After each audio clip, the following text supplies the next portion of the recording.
This is Company Breakdowns from Turpentine, a deep dive on a compelling tech company's strengths, TAM, business model, and potential for market domination. I'm your host, Erik Torenberg. Today we have Tomasz Tunguz on the podcast discussing Databricks, its competition with Snowflake, and its role in the broader race for compute. Tom, welcome back to the podcast. Thanks for joining. Oh, pleasure to be here. Thanks for having me on, Erik. So we're going to cover Databricks today. Maybe let's start with your journey with Databricks, and when did you think, hey, this is going to be a pretty spectacular company? I remember meeting them at the A and the B. I mean, meeting Ali, and he's a force of nature. And clearly, he was coming out of the Berkeley labs, and they were commercializing Spark. Spark was a very difficult technology to run by yourself, and Databricks was building software to manage it. Maybe it was the B and the C, not the A and the B. And many of the leading data scientists were using this technology as a way of manipulating enormous data sets to get them from whatever unstructured raw place they were into whatever place and packaged output they needed to be. And I think he's just done a phenomenal job building a really aggressive company. I think the story, one of our founders is building within the data ecosystem, and he went to an event with Ali. And I think the story really sort of encapsulates his business aggression, which in my view is an extremely good thing. He said, he got on stage talking to all these different startups, and he said, we would love to partner with you, and we will be competing with you. So if you win, great, we'll work with you. And if we win, well, we win. I don't know if it's exactly what he said, but that was his sentiment, which is, this is an open, competitive playing field. We are playing to win. Let's be aggressive. Yeah. And talk about the company itself. What do you think was sort of the insight, or what do you think about what makes Databricks so special, or what makes it work, and situate it within the larger kind of context of the market? Yeah, great question. Okay, so let's say you're building within the data ecosystem. The classic data infrastructure has been, the output has been BI, right? Business intelligence. The CEO wants a dashboard of how many widgets am I selling per region per month. And the way that that's built is there are transactional systems. So let's say you have a point of sale system that measures how many widgets you sell. That data is moved from the point of sale database, which is called the transactional database, using ETL. It's basically just extraction, transformation, and loading pipes like Fivetran into a cloud data warehouse like a Snowflake. It's then in Snowflake, it's manipulated, reconfigured, and then goes into a dashboard. That's what we would call sort of the modern data stack. And that works really well for relatively small data volumes, and it works really well for structured data, numbers, things that you would find in an Excel spreadsheet. There's this entire other world of what's called unstructured data, which are things like raw text or video or images, and even really, really large files, where that doesn't work because it's really expensive. And because they're so large, the latency doesn't matter so much. You may not need down to the second latency. And so what you want are bigger systems that are burlier, that can handle much larger data volumes and can parallelize them and manage them over large numbers of servers. And before the world of Databricks, there was a technology that was called MapReduce that Google had built that did this, and which became commercialized in Hadoop in the form of Cloudera and Hortonworks and MapR. Those were the three companies that were sort of building this technology. And the way that it's been described to me as sort of the most tangible difference between these two technologies is Snowflake is really to deal with data frames. And then what the Hadoop vendors, those were built by people who were file systems people. In other words, how do I manage logs files or video files? And even when I was at Google, I was trying to play around with MapReduce, and I had a really hard time. It was very difficult for me to understand, how do I set up a map? And the reason it's called MapReduce is a map. This is how all these fields map together. And then here are how all the files kind of compute and go out and get you to a reduction, which is that particular nomenclature for an output. And so what Spark said is, okay, file system people built this really sophisticated thing that can manage unstructured data and process it. But a lot of data people are having a hard time. So why don't we build this really sophisticated pipelining infrastructure at scale in a way that data people can understand? And so that's a very simple sort of reductionist view of why Databricks has had so much success is because data people now can take advantage of absolutely massive computing resources to build these data pipelines. So what are some of the applications of a big unstructured data pipeline? Let's say you want to train a machine learning algorithm to identify license plates on, I don't know, at the scale of New York City Police Department. Well, you use Spark. You'll use Databricks as core open source technology, and you'll piece together a constellation of different open source projects to take those video files, put them into a folder, effectively process them with code, and then spit out an output.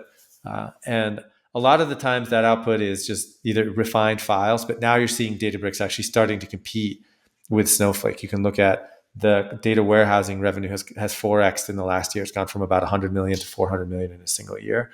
And 2 years ago, we would ask enterprise buyers, are you using Databricks for BI? And the answer broadly was no. It was very difficult to find anybody. And now we're hearing about them more and more. So these two worlds of the structured data and unstructured data are starting to converge. And that's why there's increasing competition between Databricks and Snowflake. Why didn't the solution exist before Databricks? Like what took so, was it sort of, this had to be the right time for the company, or was it just too hard to do? Or what would talk about the time, the why now? Well, most companies were not dealing in huge volumes of data, right? Google was the first one. And, the apocryphal story is that Google, when they started, they were going to use very fancy Oracle databases, but because they were crawling the web, it was just too expensive. So they needed to build a new technology. They built MapReduce. And that's what started. But Google, there were only a handful of companies that were really operating at web scale. Yahoo also was operating at web scale. Yahoo created Hadoop. And so Hadoop and MapReduce kind of came to be. Then over time, everybody, once we saw the business model of Google, everybody in the world said, okay, now this is the era of data. We need a lot of data in order to compete. And so data volume started to increase, and the market size, the addressable market of people needing massive data infrastructure solutions started to grow. And as that started to grow, the way to capture the market was to improve the user experience so that the data people could actually use these technologies in a much more sophisticated way than they could with the MapReduce Hadoop world, which was targeted to basically a different user. Did Databricks what were the major competitors along the way, or is it really just such a audacious project that they didn't have many? It's hard to point to a competitor.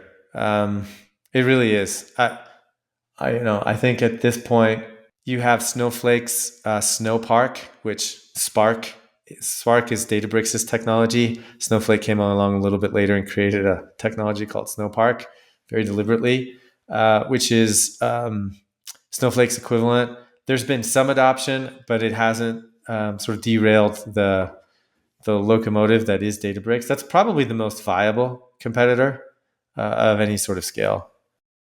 Yeah.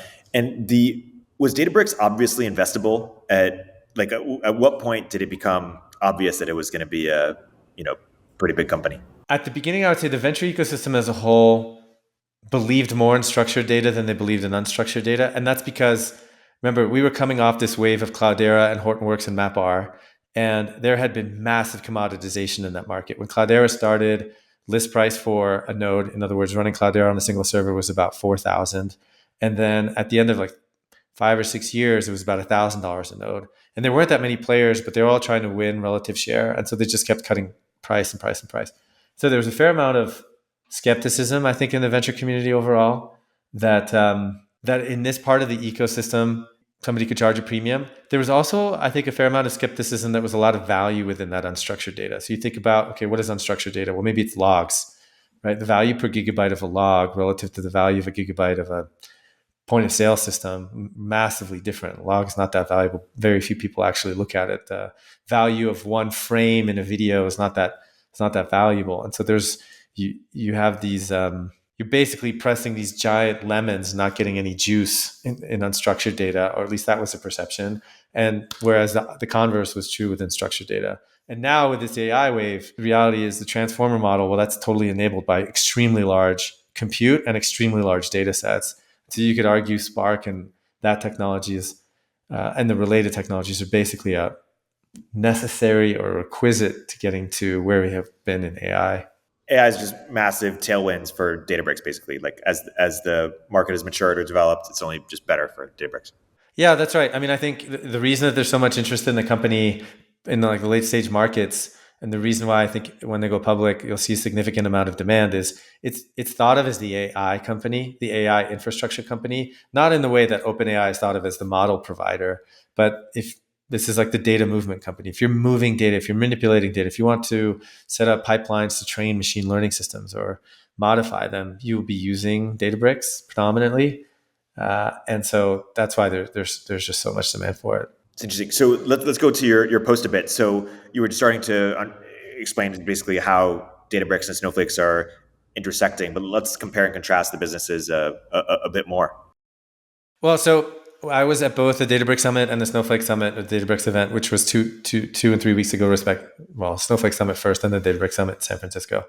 And you can get a sense of the difference in the buyer universe. Snowflake Summit, probably director level and above. A lot of the topics covered are about transformation of a company from wherever they were to the future of data. Databricks is attended by engineers, a completely different prototype, right? Completely different phenotype of individual coming to those two events. And 5 years ago, they didn't really overlap. Why was that? Well, we talked about the modern data stack and how most of data movement, particularly for structured data, is the creation of reports. Well, it turns out that there are three categories there. There's business intelligence, Omni and Looker, and then there's data exploration where I put Hex, and then the last is machine learning systems. Historically, machine learning systems have all been post hoc, offline. In other words, CEO asks, can you cluster the customers? Who are the customers most likely to churn? What is the revenue prediction for next month? Those are not part of a product that is delivered to customers. That's something that's presented to a CEO as a report. And then when we had the launch of the Transformer, everything changed. And now everybody wants AI. And in the old world, the people building the reports for the CEO were not part of the engineering organization. You had a VP of Eng, and then you had a VP of Data. And those are two parallel structures where they might use the engineering teams were producing some of the data, and the data teams were consuming it. But that was it. That was the end of the data pipeline or the data supply chain. And now what's happening is the engineers are saying, actually, that data that we're producing around points, whatever, people buying widgets, we want you to send it to the data team. We want you to make a machine learning model out of it or an AI system. And then we want to put it into the path of production. We want to make a recommendation system or a chatbot for customer support. And so instead of the data dead ending within the data team, it's now basically a circle. The two teams are working together and the two teams are converging.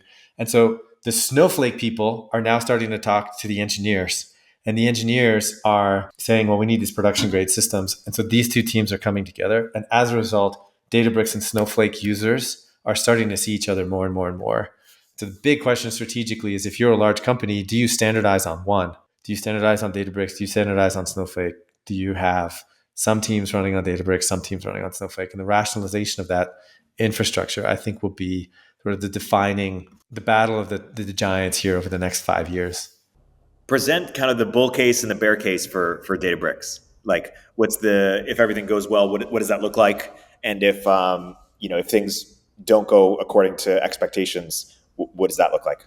Well, the bull case, so the company grew 50% last year, and then is on a 60% growth rate at scale. So there's a meaningful inflection in growth. Very rare to see a company actually accelerate, primarily driven by AI. The bull case is that Databricks becomes synonymous with AI infrastructure. Anybody building AI systems will be building on Databricks. Combine that with starting to win some significant share away from existing Snowflake structured data customers, and it becomes a dominant platform. I think the counterpoint to that would be Sridhar now, as the CEO of Snowflake, is able to make pretty meaningful inroads and retain and continue to grow the existing Snowflake customers by presenting an extremely compelling AI story.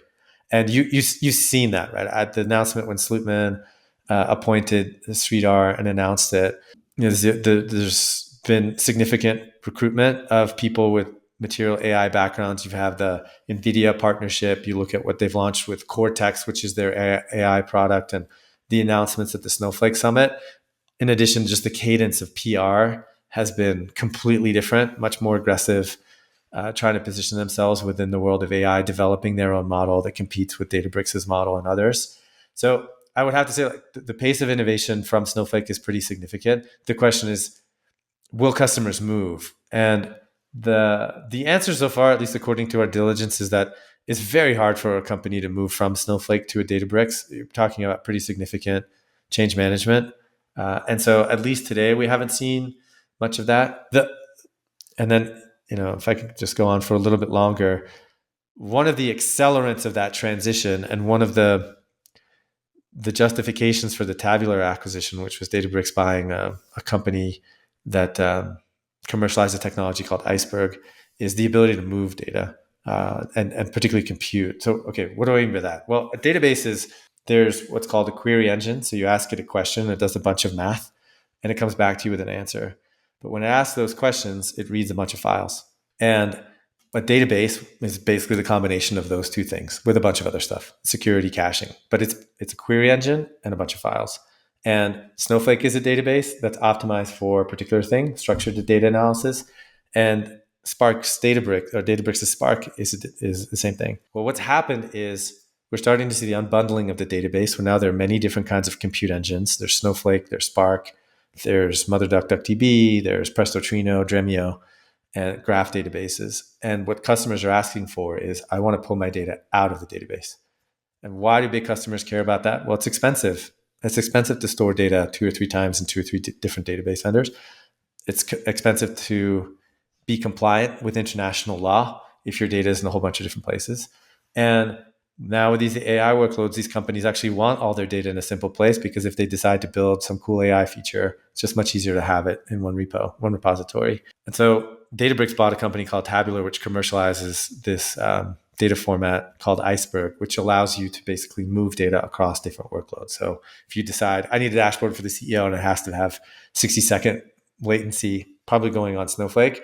But if there's something that's a little bit slower, a little bit much larger, you might move it onto Databricks Spark.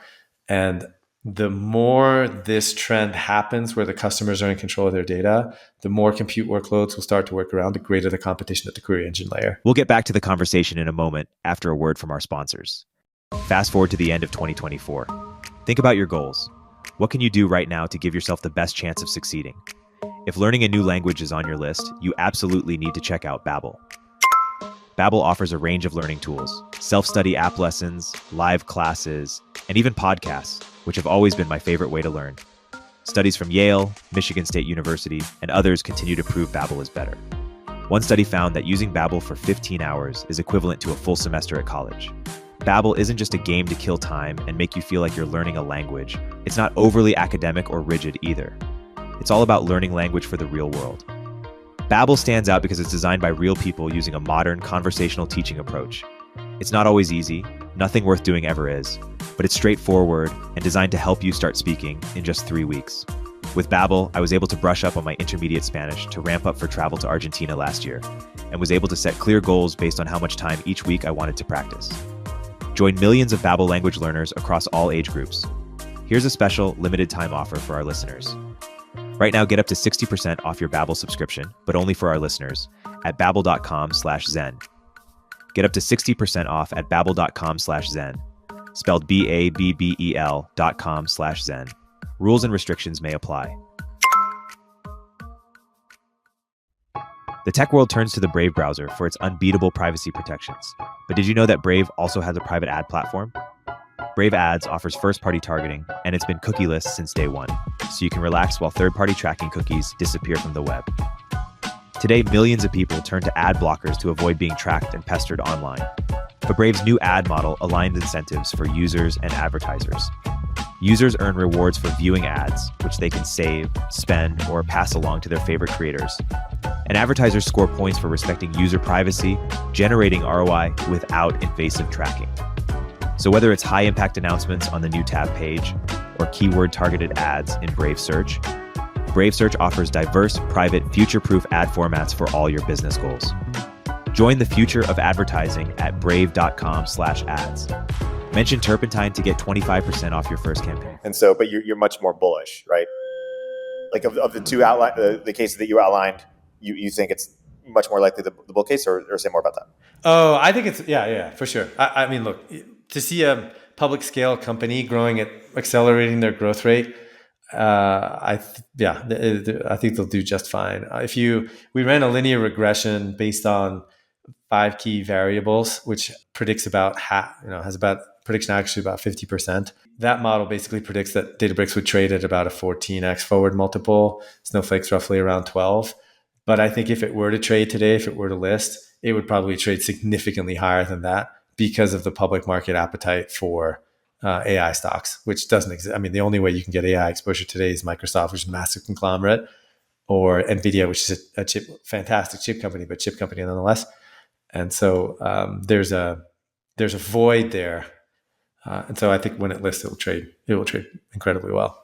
Yeah, it's really interesting. If you had to put like a basket of companies that if you just that similar to Databricks, you're making a similar kind of bet, what other companies would you put there? Well, public is pretty hard. I mean, I think, okay, so let's say you had $1 to spend, $100,000 to buy any stock, and you wanted to have maximum exposure to AI. Databricks would be in there, Snowflake would be in there, OpenAI would be in there. Microsoft would definitely have to be in there. They have a business that went from 0 to 5 billion in run rate in about 18 months. And that's just, I think, the beginning of their ability to cross-sell. I think deeper than that, it's hard. It's hard because you have commoditization at the model layer. And we can sort of talk about that. But if you look at like the large language models, they range in sizes from about 2 billion parameters, let's say, to about 175 billion parameters. And there's a benchmark that's called the MMLU, which is high school equivalency. So how good is this particular LLM relative to a high school grad? And they're all basically converging to somewhere between 70 to 80% of the performance, even for the very, very big ones. So I think it's hard to kind of invest at the model layer, particularly in the capital intensity. So then you probably have to go application by application. Okay, let's take a look at code automation. Let's take a look at legal automation. Let's look at accounting automation. Let's look at security automation. There, the companies are much younger. So I'll probably stick with my mega cap basket for now. That makes sense. What do you think people most misunderstand or underappreciate about the company? Or what do they not fully understand, or what do they get wrong? I don't think the technology and what it does is broadly understood. A lot of people think about databases, and an easy mental construct for it is it's just a really big Excel spreadsheet. And what Databricks does is imagine you had like 1 million Excel spreadsheets, and they all had images in them. And what you wanted to do was, and all of those images had license plates on them. And let's say you wanted to count the numbers of A's and B's and C's and 1s and 2s and 3s, you would use Databricks to do that. And that's not a very sort of like grounded example, but it's just to give people a sense of scale about what the ultimate technology does. That's a really hard technical problem. And it's a hard technical problem not because the optical character recognition, or like looking at the 1s and 0s and A's and B's and C's are hard. It's a hard technical problem because you're talking about thousands of computers all working together at the same time to achieve a single result. And so it's like I was a rower in college, and so it's like a rowing boat, but instead of 8 people in it, you have 1,000 people in it. How do you coordinate that? Yeah, that's really interesting. What else about the company do you feel like we haven't gotten into that might be interesting for people who are either students of the company or students of business more generally? I think a big push is the data catalog. And the data catalog was a strategic announcement for both Snowflake and Databricks at their most recent summit. Data catalog it's the address book of the data ecosystem. So let's say, Erik, you create a table about number of podcast listens by episode by date. You might own that table, right? And I would create one about venture capital investments. I would own that table, all within a company. Each of these data fields, are related in some way. They all start from the same source tables, and they all kind of evolve in a big company to the ultimate product that they'll be. And there's this strategic push to control that data catalog. Okay, that data catalog can be used for lots of different reasons. One is I need to look up who is the subject matter expert in a 10,000 person company who owns the podcasts table. Okay, it's Erik. There's another reason to understand the data catalog, which is lineage. How do all these fields actually come together? Lineage is important for compliance. So if there's an external data set that touches social security numbers, I really need to know that to make sure it's super secure. There's data quality, which is the data that's being fed through all these pipelines actually accurate? Are the distributions remaining the same? Are the data volumes constant, so that the people who are deciding using data can be confident in it? There's BI. Anyway, so if you can think about like the data catalog, it's basically the nexus. It's an understanding, or it's a roadmap of how all the data within a company fits. And if you can control that and understand that, you can build a whole bunch of products around it. The challenge with the data catalog historically is nobody wants to update it. It's like a wiki. Somebody creates a page once and then 10 years later, somebody comes back and visits it. But it is super valuable to a company. It's like an intranet. And so now there's this strategic push to control that data catalog for both Snowflake and Databricks. There's an open versus closed source dynamic here, which also we haven't talked about, but maybe I'll just pause there on the data catalog. Yeah. No, let's talk about the open closed dynamic. Sure. So Databricks is an open source project. I mean, Spark is an open source project, came from a lab, very difficult to implement. The commercialization motion for Databricks is the infrastructure to be able to manage tens or hundreds of thousands of machines operating this particular open source project, a little bit akin to Kubernetes, which was a technology that came out of Google. The company Databricks has done a really nice job commercializing it. When they started to move into structured data workloads, they created a technology called Delta Lake, which is effectively a cloud data warehouse. And that was closed. That was closed source, which was a bit of a departure. And I think, and I don't know this for, this is just my conjecture.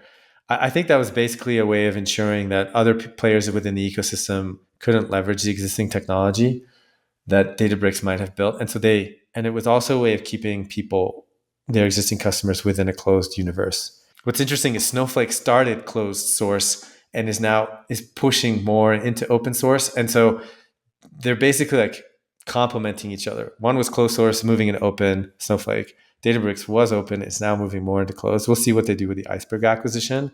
And so there's this it's like two sumo fighters trying to figure out, okay, where am I weak? How do I buttress my weakness when I'm facing my opponent?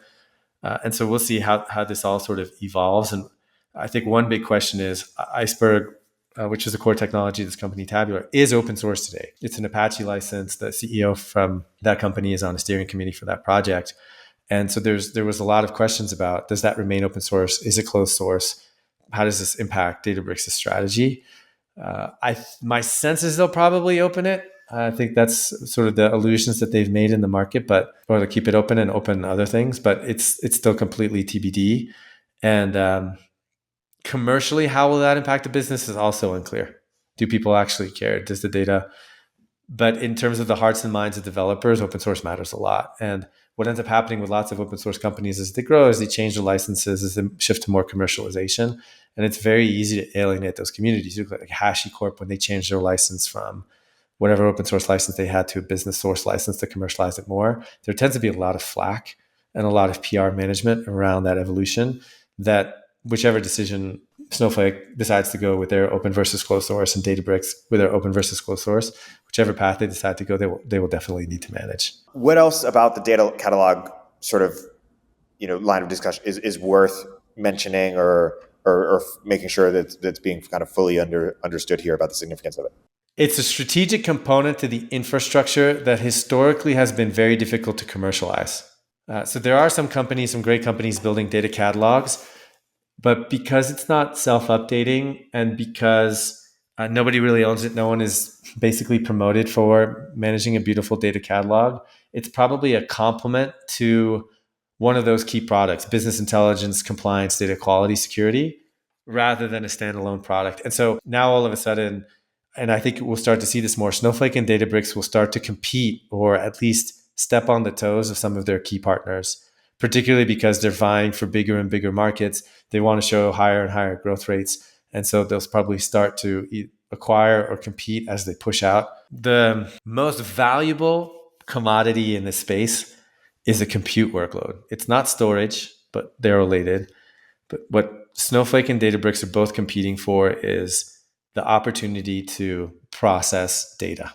They want compute. Storage is important because if the storage is with Snowflake, then it's very easy. There's no friction associated with the compute. If it's outside of Snowflake, then you have to pay. And Amazon charges you based on ingress and egress fees moving data in and out. So there's friction there. So this is why these companies they care about the storage, but the crown jewels, the most valuable part, the filet mignon of this market is the compute. And so that's why compute heavy workloads, ETL, will be really important. Materializing all these different views like the DBTs, the 5 trends, I think they'll play a really key part here in the next 5 years. And it'll be interesting to see as the elephants dance, how all these businesses need to respond. Yeah. And can you explain those businesses as well? You mentioned DBT, Fivetran. Can you give a little bit of insight into those businesses you just mentioned and how they work? Sure. Yeah. So let's go back to the point of sale. So you and I started a business for selling widgets. All the data is stored within the point of sale, like a Square or whatever. And we need to move that data into Snowflake. And so we need a connector from Square into Snowflake, and then a pipeline, some computers that calculate, make sure the data is correct. If the connection drops, retry. That's Fivetran. And this is super high level. And then once it's in the database, it will be in one particular format. But let's say I need to change it in a particular format. So let's say the transactions are listed by microsecond, and I really want to see them aggregated by the month. Well, you need to transform the data. How do you do that in an intelligent way? There's a technology that's called DBT. Looker had a technology called LookML that does this too. So you can create metrics, define them once, and then reuse them in multiple places. So Fivetran are the pipes that move the data, and then DBT is, once it's gotten to its particular place, how do you reconfigure the data to be in the format that you want for the right output? Do you have a request for startups along these lines? Like, has everything kind of been picked over, or where No, are we? I think, well, a lot is changing within the sort of the modern data stack.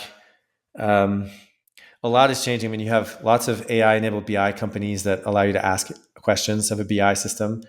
And I think that there's definitely a role for that. I think what will happen is you'll see a pretty significant wave of consolidation here over the next 2 years. And once the dust settles, then it will be easier to pick your spots. But right now, it's tough. And one of the reasons is the modern data stack has been very heavily financed, particularly through 21 through 23. And there has not been a lot of consolidation, aside from the very, very largest players. That's really interesting. How much as an investor are you sort of like, hey, there's this great opportunity, like tops down versus bottoms up of like, I think this thing should exist. Let me go look at everyone who wants to do something here or is doing something here versus just kind of like responding to the like, yeah, how are you're sort of what you're looking for evolving over time? Well, we're extremely thematic. And so we'll spend lots of time researching spaces, trying to find what's the angle, where is there a pain point, where is there a top 3 priority that's meaningfully underserved.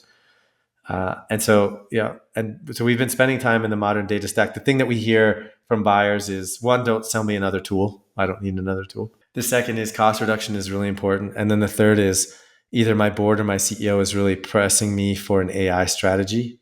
And I need an answer, but I'm afraid because I've never shipped production systems in the past. Technically, it's probably okay, but I really don't want to be fired for losing a bunch of data or exposing somebody's social security number.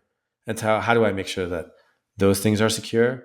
We have looked at the large language model security space, and there are many different approaches there. So we definitely are spending time to try to understand data loss prevention and prompt injection attacks and model poisoning, data toxicity, those kinds of things. But it's also really early. I think our estimate is there's probably less than 5 million of ARR in that space today. And when you did Looker at the A or the B? At the A. And when you got excited about Looker, was BI still a very nascent space, or what was kind of what did the market look like? So in the late 1990s and early 2000s, there were four original, at least from my view, four original BI companies, just Cognos, Hyperion, Business Objects, and MicroStrategy. All those companies were worth about 2 to 3 billion, which is about 8 to 12 billion today. They were 3-layer cakes. So they had databases in them, they had caching layers, and they had visualizations on top. And they were super tightly controlled by IT. When I was working at Google, there was a MicroStrategy instance, and there was a very small team, and it took forever to get the metrics. Tableau then came out of Stanford and said, these systems are really locked down, and they're also very complicated. Let's just take the top layer of the cake, visualization, and let's have anybody be able to make a pretty chart. So that business grew to be 16 billion over the course of about 14 years, grew bottoms up $5,000 to $10,000 at a time, and spectacular outcome. And so the pendulum swung from super centralized, very structured, to very decentralized, no structure, bottoms up. That worked for a long time. Then what happened? Then the cloud data warehouses started to come around, and There was Redshift, which was the fastest growing product at AWS, and there was BigQuery, which was Google's database, and then Snowflake came around. And so the classic sort of centralized IT systems were not architected to handle that kind of a scale because the databases they had inside were for much smaller data sets. And so the idea behind Looker was try to strike a balance between centralized and decentralized control, but really build a BI system that could work natively with the cloud data warehouses. And so originally, Looker would sell and bring Snowflake in because the buyer wanted a complete package. And then the Snowflake started to grow and grow and grow. It became the other way around where like Snowflake had actually many more AEs than we did. Not to say that Looker wasn't growing fast, but their ability to spend and their ability to raise capital was huge. And so people wanted this bundled solution. Now the next wave of BI, we're investors in a company called Omni, which is the ex-Looker team. And they're again striking the balance there between centralized and decentralized IT in a really beautiful way. Is there anything you think we didn't go into in full depth that you think we should cover more? Otherwise, happy to either on Databricks or any other company we've discussed, or happy to wrap on that. I think one question that we are actively researching is whether these databases like Snowflake and Databricks will ultimately be part of applications, and will they serve AI models? And I think they're trying to push in that direction. They were never architected for this. But if they can push into the path of production, it opens up a new market for them. Because I think the fastest growing part of software today, in terms of venture-backed software, are inference companies. So what does that mean? Well, you have a large language model. You do two things with models. You can train them, teach them how to predict, or you can ask them to predict. And so the first one is training. The second one is called inference. For a long time, training was by far the largest part of the market. 80 to 90% plus. All the GPUs were there just to train and train and train. Like Facebook's buying 20 billion of GPUs this year. Well, just to kind of give you a sense. And then Google and Microsoft and Amazon spending 12 to 15 billion a quarter.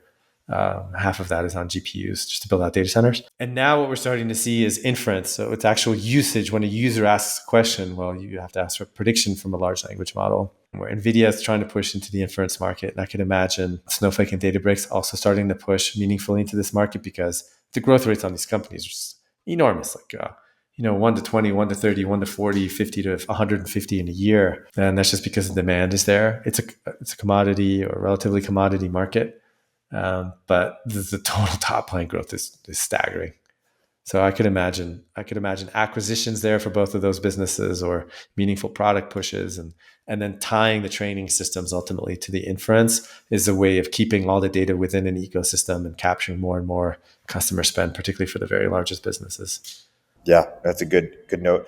I have one more question, which is when you talk to your peers, the people who know, whose opinion you really respect and who know the most about some of the topics that we've talked today, and you have disagreements with them about where something is or where something is going or the state of something, what is an example or what are some of those disagreements? Value of Nvidia in 3 years.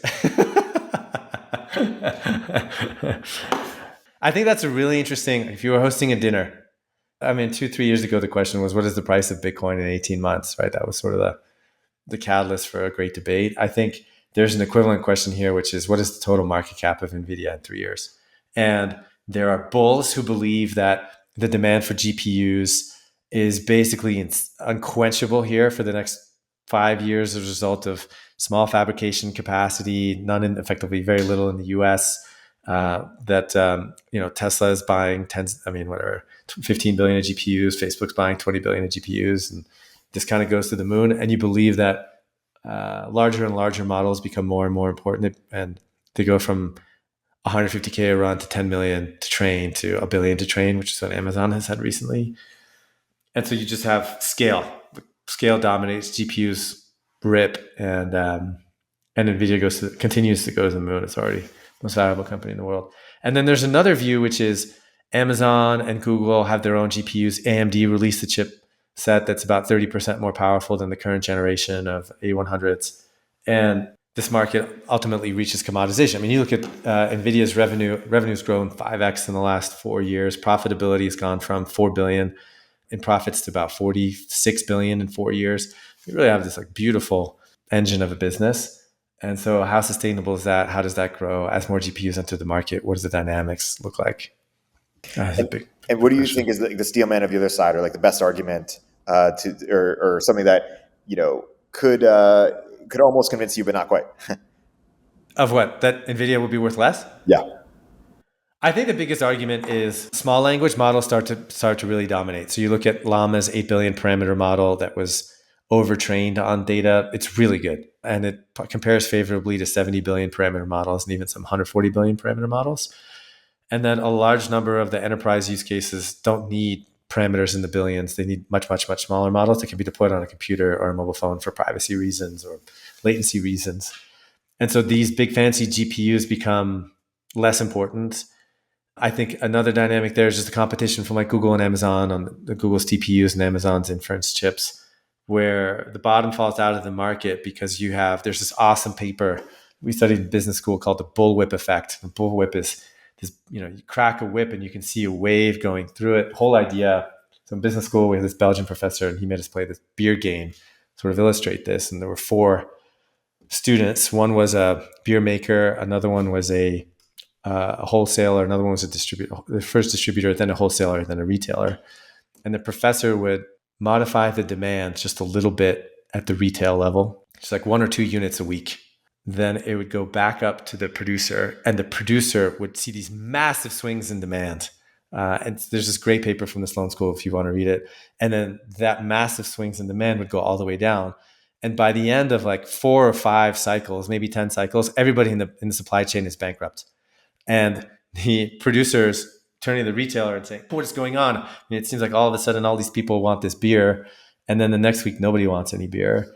And you can look at Nvidia's any one of the multiples, like EV to EBITDA or PE multiple. And over the last 15 years, you see this huge spike when gaming became really big and the next generation MMOs and the first person shooters really needed beefy GPUs. And then it surged and then fell. And then there was the next generation, which was the GPUs used for crypto mining. And so the PE multiple went from about like 15, 16, all the way to 50 or 60, and then back down to around 25. And so you have this, like, particularly at the chip layer, you have this incredible amount of volatility that exists because it's not a recurring business. It's not a subscription business. And at some point, people will have enough GPUs. And this is a big reason, and I completely agree with this strategic direction, that NVIDIA is pushing more and more into software. Again, like, I would not be surprised if they start getting in the business of inference, but they've started to push into like weather prediction and lots of different other applications as a way of diversifying their revenue and stabilizing the value of the business. I think it's a good explanation of both sides. And how confident are you in your position? I don't know how to answer that. I mean, I think it depends over what time frame. I was looking at leaps, which are long dated options for NVIDIA.